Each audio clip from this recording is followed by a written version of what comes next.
Okay, everyone, we'll give you a few moments to get in. I'm here with Rod. Hello, everybody. Hello. Thanks for visiting our workshop with us. No worries. So I'll give you guys a few moments to come in. Hello, Super Cart. Thanks for joining us. Hello, JS. Thank you so much. We are going to go around and see Rod's fantastic facility. So, Rod, in the meantime, could you show what's new at your facility here? Yeah, well, this is our workshop here in North Hollywood. It's kind of a private location, kind of like the Bat Cave, Nobody really knows where the entrance is, but once you get in here, it's kind of a special place. I've been in the Porsche racing and restoration business going on almost 30 years. My grandfather was an old custom car builder back in the 40s and 50s, and then went to work for a Porsche dealership in the 60s, and that's where my family ended up in the Porsche space, and this has really been my life's work. The workshop here, we've got 12 employees that are banging away on 356s and early Porsches on a daily basis. And the area that we're in right now is the kind of showroom slash, my desk, my playroom. And right next to me here is part of my addiction to diecast Porsches. And people ask me, why am I so fascinated with diecasts and Porsche models? But really, it's where the love began for me. Just like so many of you, you get that first Hot Wheels, or you get that little car, and you're getting so many hearts, by the way. It kind of sparks the interest, and I also use them as a visual design tool. So many of the 356 Porsches that I'm building in the shop, I put Spider influence or race car influence into them. And so you'll often, if you were here fly on the wall, you'd see me walking out in the workshop, and I've always got, some model of a little Porsche in my hand, whether it's a 550 Coupe or the Le Mans winning 356 SL or a 917. And so whatever it is that is kind of inspiring me for the day, oftentimes I'll carry one of these little models around for me. Unfortunately, we can't all have a 908 in our possession, or a 917 or a Spider, but these little models are kind of a great thing to just inspire me every day. So take a look over here. This is a collection of some of the cars here in the workshop that we've restored or that we have. This particular car right here, there's a really great, if you go to my Instagram, the YouTube link that's in my profile is on a documentary. It was a documentary that was done on this car, going through all of the history of it, as well as the complete restoration. But this car is Porsche's first race car, and the first car to win the 24 Hours of Le Mans for Porsche. So this was the class winner in 1951, and it won the 1100cc class. And for many of you that are into big horsepower, you'll be really impressed by the horsepower numbers of this car, because it had 45 horsepower. It won in true Porsche fashion and style. It won in consistency and endurance, and as well as just pure determination and will. They beat all of the 1100cc cars. They also beat all of the 1500cc cars and got 20th overall in the 1951 24 Hours of Le Mans. It was the beginning of all Porsche motorsport as we know it today. As many of you know, Porsche is the winningest manufacturer at Le Mans. Also competed there every single year since 1951, and this is the beginning of all that history and legacy. When we got the car in 2009, the roof had been cut off the car. I'll just give you a quick little peek in this cool little book here. That's as the car won in 1951 with two French drivers racing it, and then the car was exported to the United States in 1952. John von Neumann, the owner of the car, raced it 3 times and then thought it would be faster as a Spider or as an open car, and he had the roof cut off the car, and it raced in this configuration as a convertible from 1952 until 2009. My goodness. And at that point, we gained possession of the car after the gentleman passed away that had owned it since 1956. And at that point, it was my duty and obligation to uncover the true history of the car. And we determined beyond a shadow of a doubt that it was Porsche's first race car and the first car to win at Le Mans.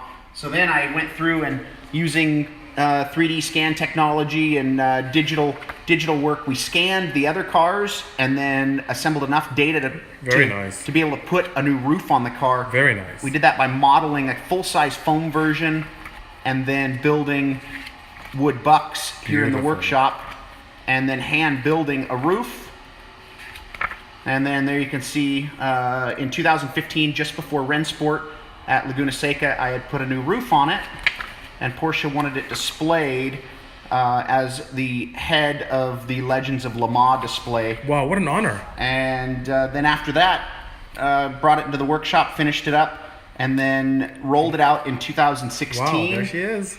Fully restored, and then took it to Pebble Beach, Wow. where we rolled across with a nice ribbon and took home an award. Beautiful. And now the car is in my possession, and I take it to various events that Porsche would like it at. It was at the opening of the Peterson Museum. If you guys haven't been to the Porsche Effect at the Peterson Museum, if you're in Los Angeles, you have to visit that Very exhibit. Yeah, we have someone saying greetings from Germany. So we have some people from Germany tuning in as well. Well, good to done. see you, and Good thanks to for visiting our workshop. No worries, no worries. Next to the 356 SL is a Works 904. This is a Wow. 6-cylinder 904 that was one of Porsche's factory works cars in 1965. It has a 6-cylinder 906 engine in it.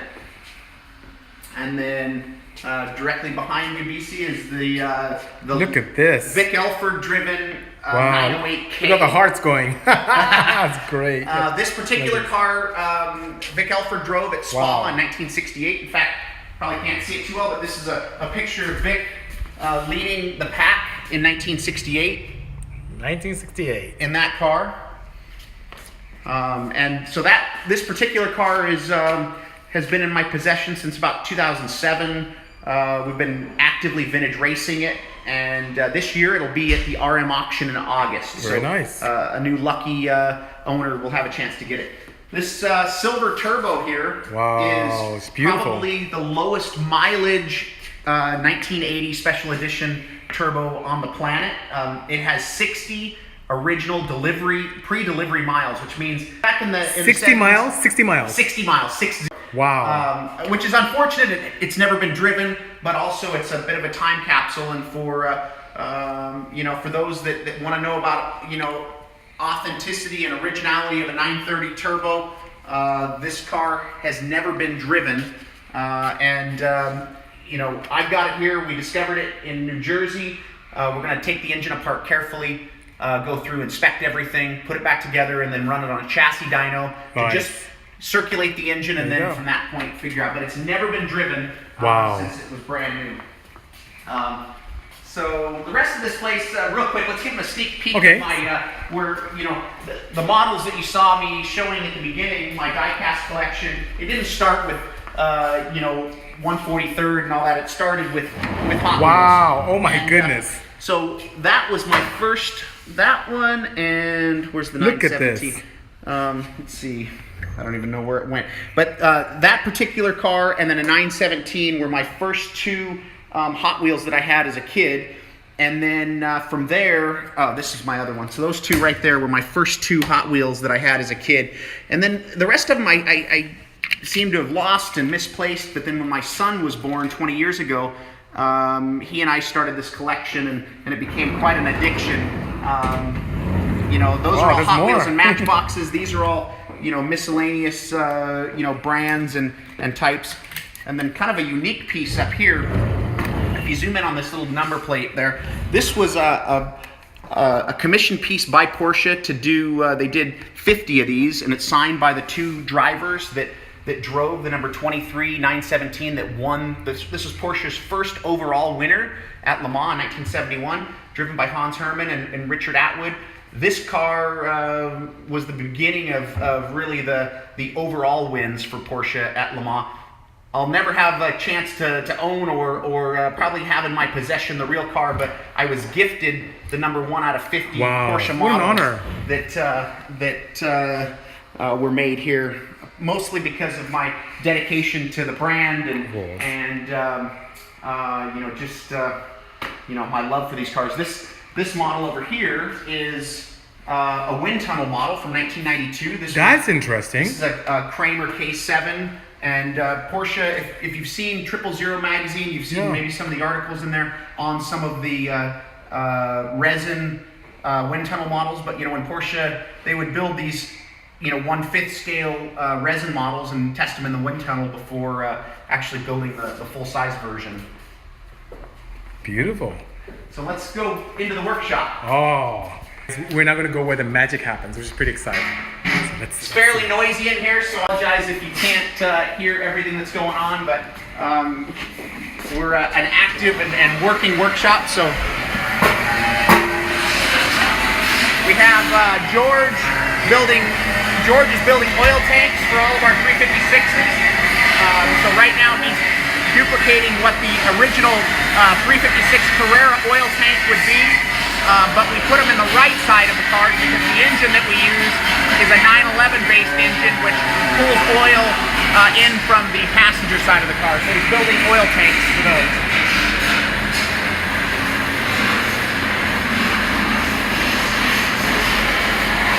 As you can see in the workshop, we have a number of cars lined up in series. As we disassemble a car, we then put them in an octagon rotisserie, and then media blast them, and then we start the rust repair. So let me show you all the rust repair.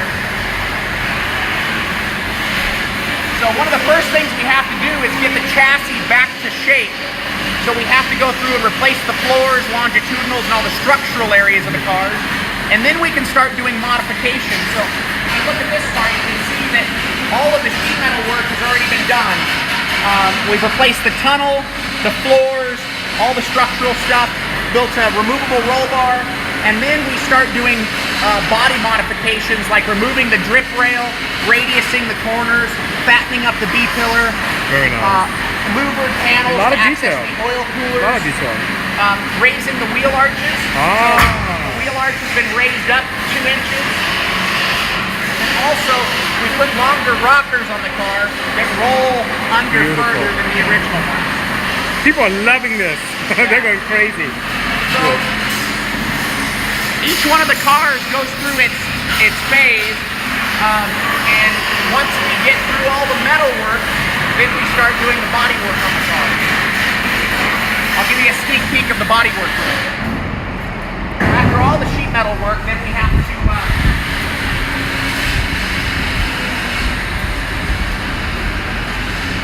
then these guys do all the sanding and kind of final finishing of the parts. You can see they're working on 2 removable hard tops right now. One is for a car that we're building for John Oates from the band Hall & Oates. Very nice. So for those of you that are into rock and roll and good music, we're building a car for John for his 70th birthday, a present to himself. Very nice. So as you can see, there's a lot of bare metal in the shop. Because so much of what we have to do is get the chassis work and then all the body modifications. So we don't put primer on them until we know that they're ready for final body work. Let's give them a sneak peek of some of the machinery and tools that we use. Oh, good. So part of what we do in the workshop is try to take it back to the techniques that were used and originally employed when they were building these cars originally at the Reuter and Karmann workshops in Germany. So tools like the Eckel Craft Former is a tool it's a power hammer that gives us the ability to shrink and stretch metal, because really all that we're doing when you're shaping metal is you're either shrinking it, pulling the metal in closer, or stretching it, and doing that in various shapes and contours.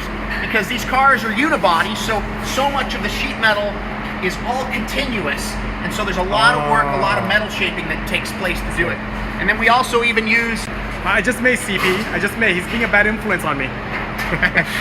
And then we use old wood stumps and lots of wood, and then old sandbags to bang on metal.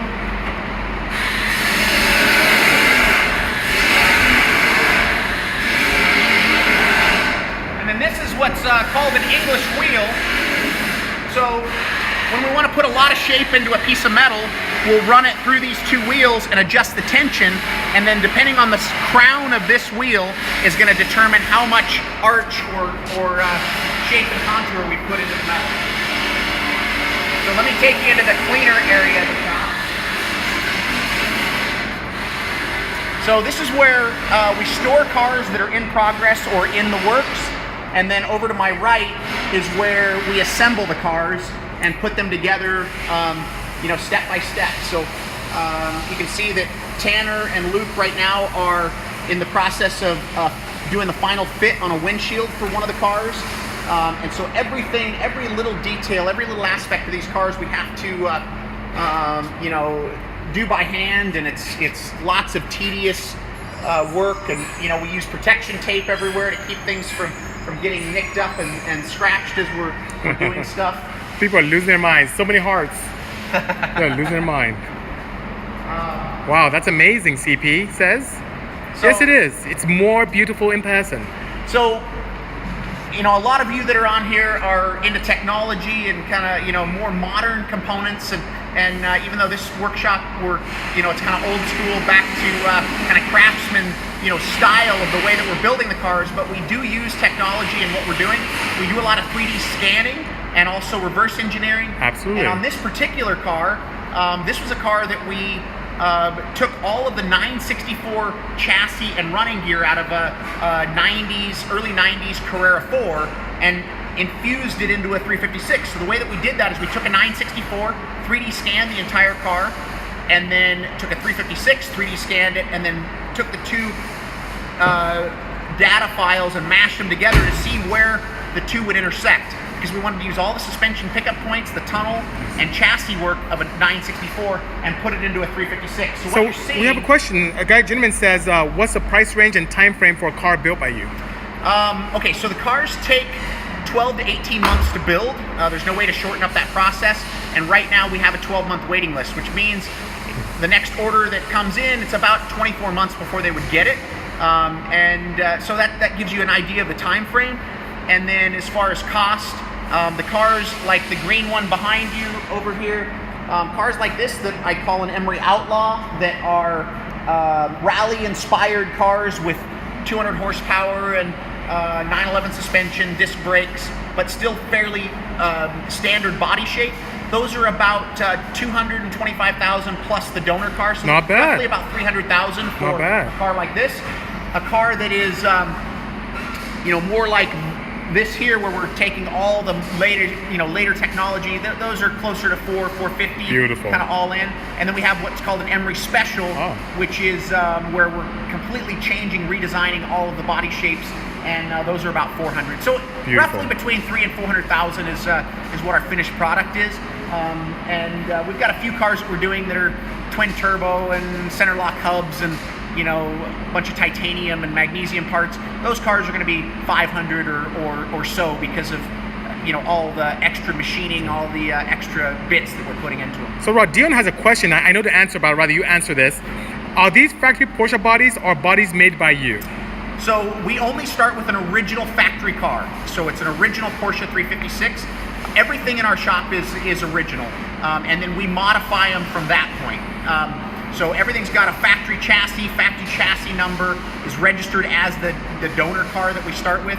But we go through, for example, if you look right here, this is a car that just came back from Media Blast yesterday, and this is what we start with. A car that has a lot of poor repair and rust and perforation all over the chassis. That you look in here, you can see there's no more battery floor in this car.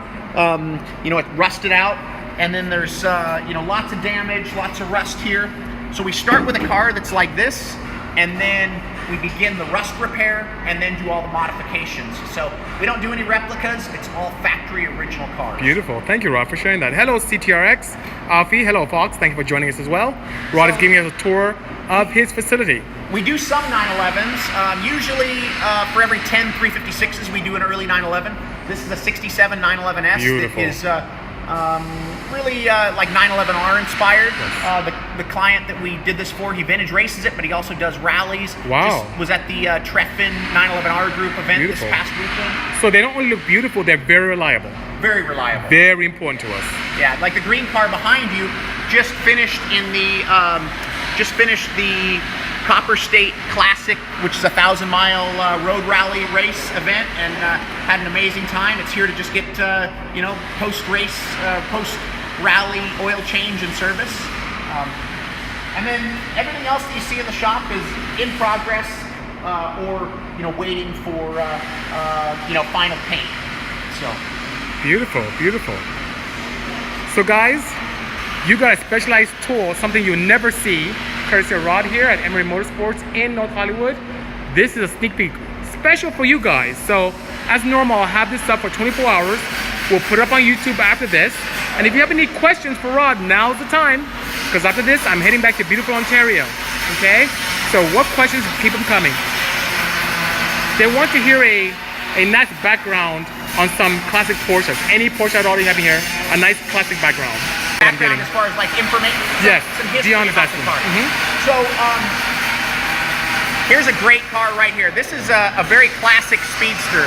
The traditional found in the barn, found in the garage story. This is an original 1958 speedster that was a one-owner car just outside of San Francisco in Foster City, owned by a gentleman. And when he passed away, he left the car and the house to his niece, and we were contacted, and now this car is here. It's going to get restored. If the car would have been untouched, meaning original paint, we probably just would have done a preservation on it, but it has been repainted once, and it has a little bit of damage, so the car is going to get restored, but its numbers matching, all original, and just a really special car. Oh, you have a lot of questions. You're in trouble now. Okay, so Diecast Motors asks, is there any project between the two of us in the future? Absolutely. BC and I have been toying around with the idea of infusing some of his mega horsepower into one of these cars, and we definitely have some ideas brewing. And I would say, the next 2 or 3 years, you'll see something that's a collaboration. Lots of hearts. That's good. Thank you. And then we have a Sacred Mark is asking, how did you get started? So my grandfather was a custom car builder back in the 40s and 50s. And so he was one of the pioneers of channeling and sectioning old American hot rods. In 1962, he went to work for a Porsche dealership in Costa Mesa or Newport Beach, California, called Chick Iverson Porsche. That's where my family got into the Porsche world. I grew up around the Porsche dealership, falling in love with these cars, and I did my first restoration when I was 14 years old in high school, and began vintage racing it in 1990. Wow. And that's when I started my business 28 years ago. Beautiful, beautiful. And we have something from Bob Binnemer. He says, are you going to do any classic 911s? Emory classic 911s, particular to you? Yes, I do. I've done about 20 911s in the course of my 30 years in the business, or 28 years. Over to your right, there's a 67 911 that we did a few years ago. And then also up by the fans, there's a 1968 911 that we're doing right now with a flat fan and center lock hubs and a lot of really cool stuff. CTRX is asking, what's the widest swap you've completed? Have you done any M96 swaps? No, so typically what we do is we use all factory Porsche parts, and we pull parts from later model Porsches. So for example, the all-wheel drive car, the engine that we put in it, let's go over to the engine. These cars originally only had 60 to 90 horsepower, and they had 356 rear suspension is like an old Volkswagen, so it's swing axle. We convert all this over to 911, or in this case 964 suspension, as well as the engine. All the parts and components of this engine are from a 964 3.6 liter engine, except for we have our own case and crank that gives us the 4-cylinder configuration. So the case is shorter, the crank and cams are shorter, and it gives us the ability to run all factory 3.6 liter parts. And in the end, it ends up at 2.4 liter 964 engine. That's nice, very nice. Invictus Motor says you have a love for the new GT3 RS. Yes. He loved your recent road trip and photos. Thank you. Yeah, I used to race a GT3 Cup car in the Rolex series in the mid 2000s. So from about 2003 to 2008, I ran a GT3 Cup car, and I stopped racing at that level in about 2008. And decided that, just to focus on the business, let my family, we were traveling so much, going to Daytona or, Watkins Glen, doing races all over the country. And at that point, I decided when the business is settled and I'm in a position to buy a new, Porsche supercar, that I'd buy one as my escape. And, there you go. So I've had the car about a year, and I drive it. It's got about 15,000 miles, and I'm out there pounding on it. Very nice. Every week. Foxman say you need 800 horsepower. Oh my God. Yeah. Don't mind them.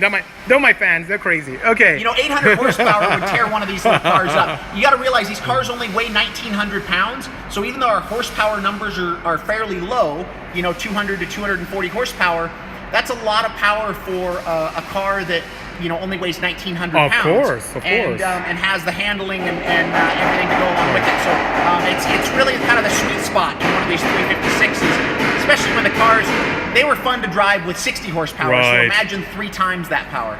CTR is asking, is this the widest conversion you've completed? Yes, this to date is, even though the car looks very subtle and understated, it has all suspension coilover, beautiful suspension, and I typically don't get too crazy and wild. I just continue to evolve the 356 if Porsche would have continued. Ruben's asking, how much horsepower does this have now? 220. 220. Yeah. Then when you start up, we can't do that here. Start up for us. Yeah, not in the shop. Not in the shop. We'll do that another time. BC and I'll go do a track day. There you bring go. Some of these cars out, and then you guys can see them sliding around Dion the track. said the same thing. He said he probably won't be able to start up in here. Yeah. Okay. Well, Rod, thank you so much for the audience and being able to have us here at the facility. We really appreciate that. So if you guys want to see us back out here, let us know. I'll put this up on 24 hours on Instagram here, and then it'll be up on YouTube. So thank you so much, guys. Have a good afternoon. Adios. Cheers.